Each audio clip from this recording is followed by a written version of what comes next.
आज मैं आप लोगों के लिए लेकर आया हूँ आईलिफ ब्रांड की तरफ से सनग्लासेस।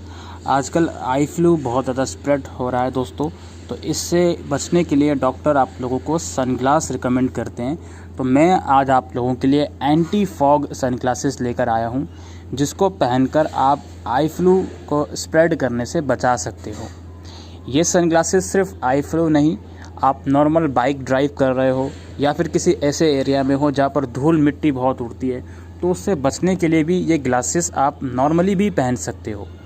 इसके अलावा मैं आप लोगों के लिए एक वाइट क्लियर स्पेक्स भी लेकर आया हूँ, जो कि अगेन आप लोगों का काम करेगा डस्ट से बचने के लिए।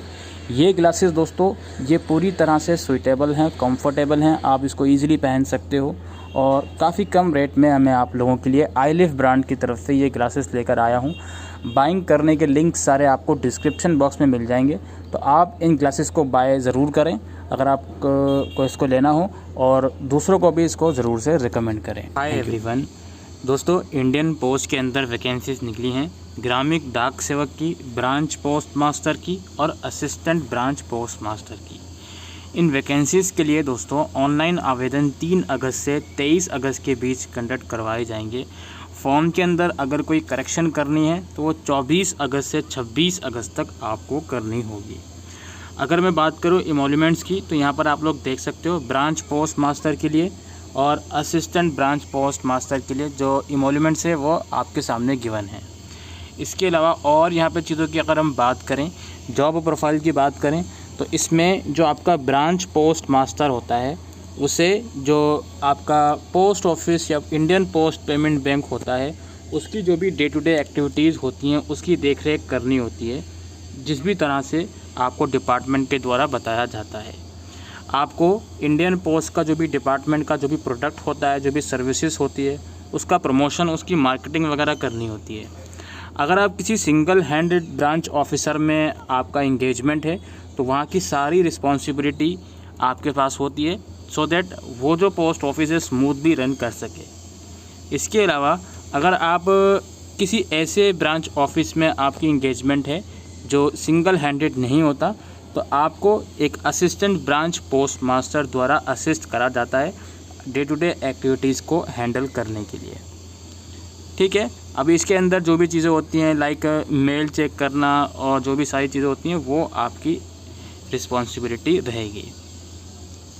इसके अलावा जो असिस्टेंट ब्रांच पोस्ट मास्टर होता है उसका भी काम लगभग ब्रांच पोस्ट मास्टर जैसा ही होता है, बस उसके काम में मदद करनी होती है, जैसे sale of stamp, stationery, conveyance and delivery of mail at door stop.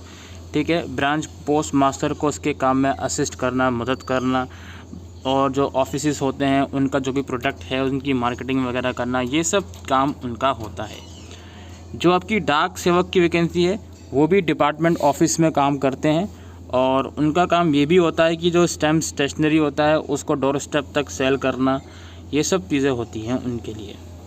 डाक Sevak may have to work in sorting office of railway mail services. Dak Sevak in the mail office will handle receipt, dispatch of mail bags, mail bag, transshipment of bags etcetera, यानी कि baggage उठा के अलग अलग जगह पे courier करना, ये सब चीज़ें इनका काम रहता है डाक सेवक का।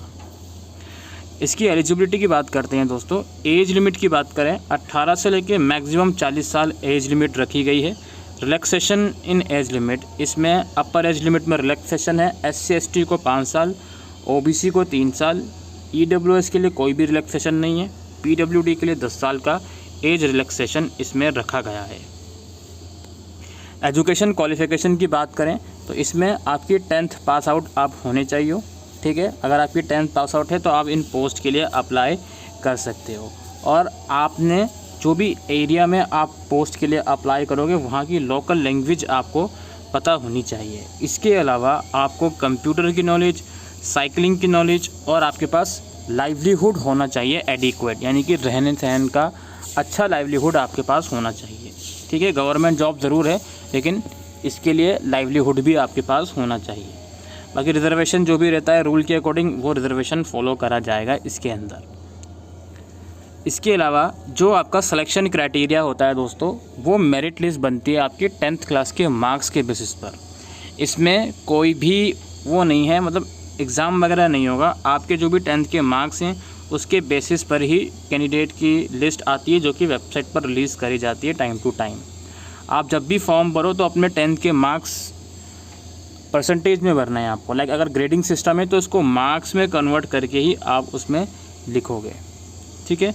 बाकी यहाँ पे टाई ब्रेकर रूल भी लिखा गया है कि अगर मार्क्स सेम होते हैं तो टाई ब्रेकर रूल क्या फॉलो करा जाएगा, उसको भी आप लोग रीड आउट कर सकते हो। लिस्ट है वो इंडियन पोस्ट की वेबसाइट पर ही आएगी और नोटिफिकेशन के अकॉर्डिंग लास्ट लिस्ट 31 दिसंबर 2023 तक ही आएगी। अगर मान लो इस दौरान कोई भी लिस्ट आती है और कैंडिडेट उस लिस्ट के बेसिस पर रिप्लाई नहीं करते हैं, वहाँ पर नहीं पहुँचते हैं या फिर उनका किसी भी रीज़न से रिजेक्ट हो जाता है, तो 31 दिसंबर तक लिस्ट आती रहेंगी। उसके बाद फिर कोई भी लिस्ट नहीं आएगी इस नोटिफिकेशन साइकिल के अकॉर्डिंग। इसके अलावा दोस्तों ये ऑफिशियल वेबसाइट है इंडियन पोस्ट की, यहाँ पर आपको नोटिफिकेशन भी मिल जाएगा, ठीक है, जो कि रिलीज़ हुआ है। 30,000 पोस्ट यहाँ पे लिखा हुआ दिखता है, बहुत अच्छा सा लगता है, 30,000 वैकेंसीज़ हैं। लेकिन एक्चुअल में आपको ये देखनी है आपकी स्टेट में, आपके डिस्ट्रिक्ट में कितनी वैकेंसीज़ हैं, क्योंकि आपको अकोमोडेशन भी प्रोवाइड करना पड़ता है कि जिस भी स्टेट में आपकी पोस्टिंग हो रही है वहाँ पर आपका अकोमोडेशन हो। जैसे फॉर एग्जांपल मैं दिल्ली की ही बात कर लेता हूँ, मैं दिल्ली पर आता हूँ। यहाँ पर अलग अलग अब आपको दिल्ली का जो भी जिस भी रीजन में वैकेंसीज आई हैं, जैसे साउथ दिल्ली पे मैं क्लिक करता हूँ तो इसके बाद मुझे साउथ दिल्ली की वैकेंसी दिखाएगा कहाँ हैं। साउथ दिल्ली के अंदर न्यू फ्रेंड्स कॉलोनी और संगम विहार, या अलग अलग दिखाएगा किस कैटेगरी की कितनी वैकेंसीज हैं। तो यहाँ पर लोग समझते हैं कि 30,000 वैकेंसीज हैं तो बहुत ज़्यादा वैकेंसीज हो गई, बट एक्चुअल में आपको पहले चेक करना पड़ेगा कि आपके स्टेट में, आपके डिस्ट्रिक्ट में कितनी वैकेंसीज हैं जहाँ पर आप अप्लाई करना चाह रहे हो। बाकी यहाँ पर फॉर्म है लेफ़्ट साइड में, आपको पहले रजिस्ट्रेशन वगैरह करना होता है, फिर लॉगिन करके आप फॉर्म को अप्लाई करना होता है।